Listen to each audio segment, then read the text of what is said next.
नमस्कार बच्चों। सीबीएसई के द्वारा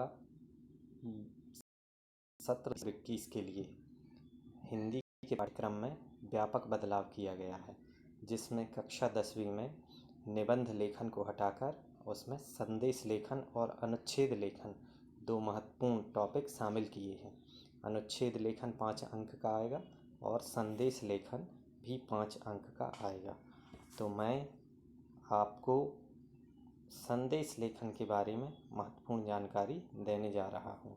मैं अरुण मिश्रा, केंद्रीय विद्यालय क्रमांक 1 सागर से हिंदी के संदेश लेखन कक्षा में आपका हार्दिक अभिनंदन करता हूँ। संदेश लेखन क्या है, इसके बारे में जानते हैं।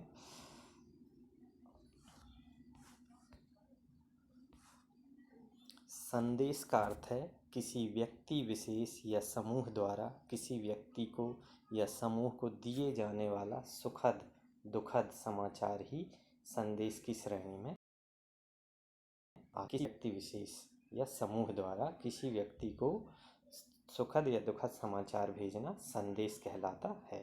पहले के ज़माने में तार पढ़ा होगा आप लोगों ने कक्षा 8वीं में, पत्रों की अनूठी दुनिया में तार लेखन। तो ये एक प्रकार का संदेश लेखन ही था।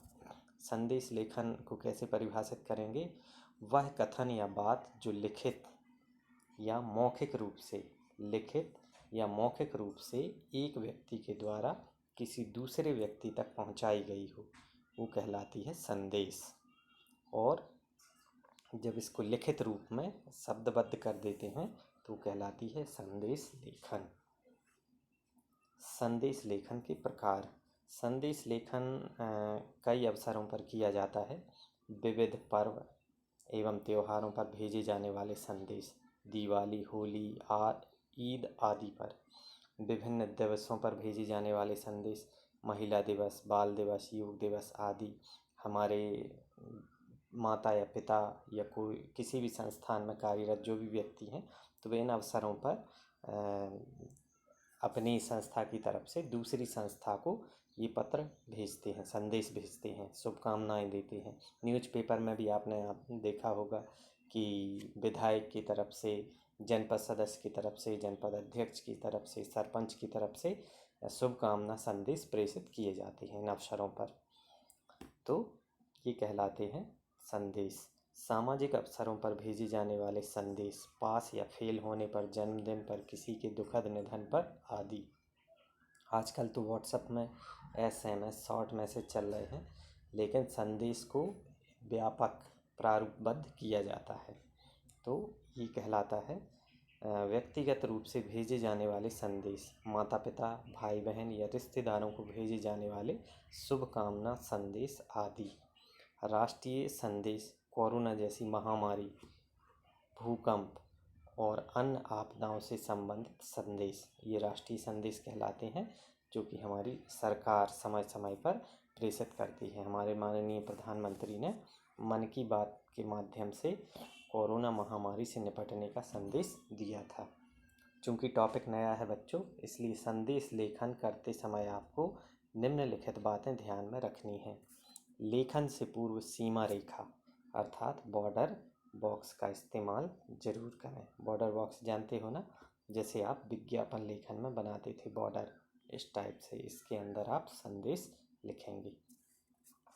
सीबीएसई के नियमानुसार आपको 30 से 40 शब्दों में ही संदेश लिखना है। मध्य में संदेश हेडिंग डालना है। बाईं तरफ लेफ्ट में दिनांक, दूसरी तरफ समय ज़रूर लिखें, कितने बजे आप लिख रहे हैं। उसके बाद जिसे संदेश भेज रहे हैं उसको अभिवादन ज़रूर करना है, आदरणीय, मान्यवर इत्यादि। मुख्य विषय का वर्णन करें, भेजने वाले का नाम लिखें। संदेश की भाषा सरल और सुगम, आसानी से समझ में आने वाली होनी चाहिए। आवश्यकता अनुसार विषयानुकूल प्रभावी पंक्तियाँ जैसे शायरी, दोहे, कविता और कथन का प्रयोग इसमें ज़रूर करें। जैसे कई विवाह के निमंत्रण कार्ड में आपने देखा होगा कि भेज रहे स्नेह निमंत्रण, प्रियवर तुम्हें बुलाने को, हे मानस के राजहंस तुम भूल न जाना आने को। संदेश लेखन का प्रारूप के अंतर्गत आपको सबसे पहले शीर्षक लिखना है, फिर आप दिनांक लिखेंगे, उसके बाद आप समय लिखेंगे, अभिवादन करेंगे, फिर है ना, फिर उसका मुख्य भाग कि आप किस लिए संदेश भेज रहे हैं, फिर अपना भेजने वाले का पता। ये संदेश लेखन का प्रारूप होगा।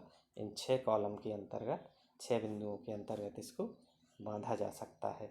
सूचना और संदेश में अंतर। कभी कभी सूचना को भी संदेश बना दिया जाता है। संदेश प्रेरणात्मक होता है, सूचना तथ्यात्मक होती है। इसकी भाषा सरल होती है, सूचना की भाषा प्रायः क्लिष्ट होती है। संदेश के वाक्य अभिधात्मक होते हैं, सूचना प्रायः अभिधा व मिश्रित होती है। संदेश जानकर निकटस्थ ज्ञात और संबंधी को ही भेजा जाता है। सूचना सब पढ़ सकते हैं, अनजान अज्ञात असंबंधित व्यक्ति भी। यह संक्षिप्त होता है, यह विस्तृत होती है। इसकी महत्ता समयावधि के भीतर नहीं बांधी जा सकती। सूचना की महत्ता मात्र निश्चित दिवस समय तक ही होती है।